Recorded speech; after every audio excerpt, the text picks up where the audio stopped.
சகோதரர் பக்சிங் அவர்களின் ஊழியத்திலிருந்து விடாய் துணிக்கேற்ற வார்த்தைகள். ஆகஸ்ட் மாதம் 25ஆம் தேதி. என் தேவனே, உமக்கு பிரியமானதை செய்ய விரும்புகிறேன். சங்கீதத்தின் புஸ்தகம் 40வது சங்கீதம் 8வது வசனம்.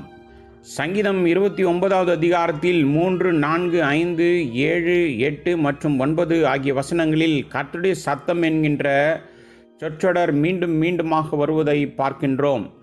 எளிய மொழியில் சொல்வதானால் அது தேவனுடைய சத்தத்தை கேட்பது. தேவ சத்தம் ஒவ்வொரு தடையும் தாண்டி வருவதை நாம் பார்க்கின்றோம். மேலும் நாம் தேவனுடைய சத்தத்தை கேட்காததால் அவருடைய பரிபூர்ண சித்தத்தை நம்மால் கண்டுபிடிக்க முடியவில்லை. தேவனுடைய வல்லமை பரிபூர்ணமாக அவரில் வாசமாயிருக்கிறது. எனவே அவருடைய சத்தத்தை கேட்பது மற்றும் பகுத்தறிவது எப்படி என்பதை நாம் கற்றுக்கொள்ள வேண்டும். தேவன் இப்பொழுதும் பேசிக்கொண்டிருக்கிறார். அவர் ஒரு ஜீவனுள்ள மனிதர். நாம் அவருடைய சத்தத்தை விசுவாசிக்க வேண்டும். 1 ராஜாக்களின் புஸ்தகம் 19வது அதிகாரத்தில் தேவ மனிதனாகிய எலியா மிகவும் அதைரியம் மற்றும் மனசோர்வடைந்து காணப்பட்டான். தேவன் தூங்குகிறார் என்று அவன் நினைத்தான். ஆனால் தேவன் மிகவும் அன்பாகவும் நீடிய பொறுமையாகவும் சாந்தமாகவும் காணப்பட்டார். அப்பொழுது அவர், நீ வெளியே வந்து கர்த்தருக்கு முன்பாக பர்வதத்தில் நில் என்றார். அப்பொழுது இதோ கர்த்தர் கடந்து போனார். கர்த்தருக்கு முன்பாக பர்வதங்களை பிளக்கிறதும் கண்மலைகளை உடைக்கிறதுமான பலத்த பெருங்காற்று உண்டாயிற்று. ஆனாலும் அந்த காற்றிலே கர்த்தர் இருக்கவில்லை. காற்றுக்கு பின் பூமி அதிர்ச்சி உண்டாயிற்று. பூமி அதிர்ச்சியிலும் கர்த்தர் இருக்கவில்லை. பூமி அதிர்ச்சிக்கு பின் அக்கினி உண்டாயிற்று. அக்கினியிலும் கர்த்தர் இருக்கவில்லை.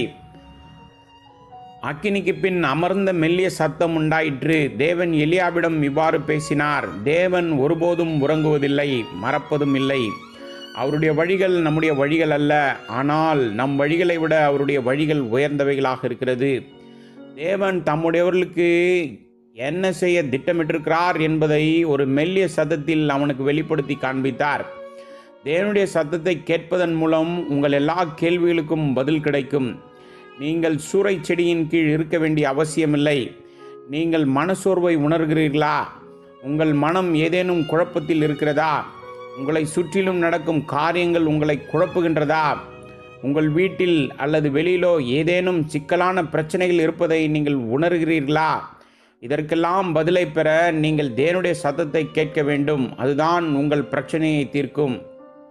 கிறிஸ்துவின் நியமம் மற்றும் ரட்சிப்பை பற்றிய உங்கள் புரிதல் நீங்கள் தேவனுடைய சித்தத்தை அறிந்து கொள்வதை பொறுத்தே இருக்கிறது. யோவான் சுவிசேஷம் 7வது அதிகாரம் 17வது வசனம். இல்லையெனில் உங்கள் மனம் குழம்பிவிடும்.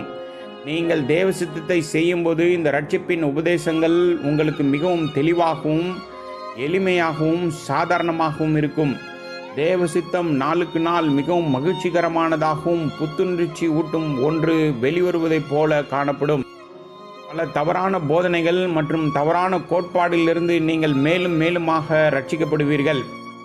தேவனுடைய சித்தத்தை செய்வதன் மூலம் உங்கள் ஜெப வாழ்க்கை மிகவும் பயனுள்ளதாகவும் கனியுள்ளதாகவும் இருக்கும்.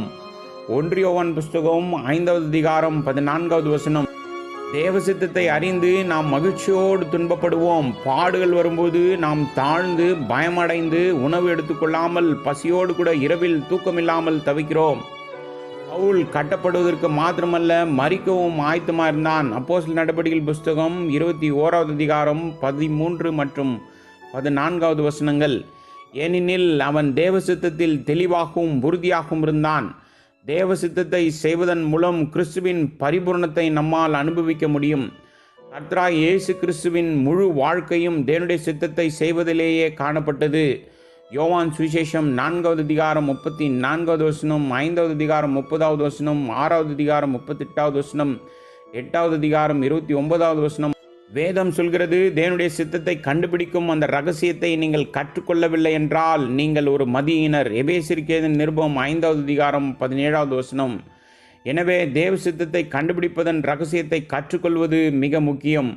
இது சாதாரண காரியமல்ல, மிக முக்கியமானது. நீங்கள் இன்னும் புத்திசாலித்தனமாக சிந்திக்க வேண்டும்.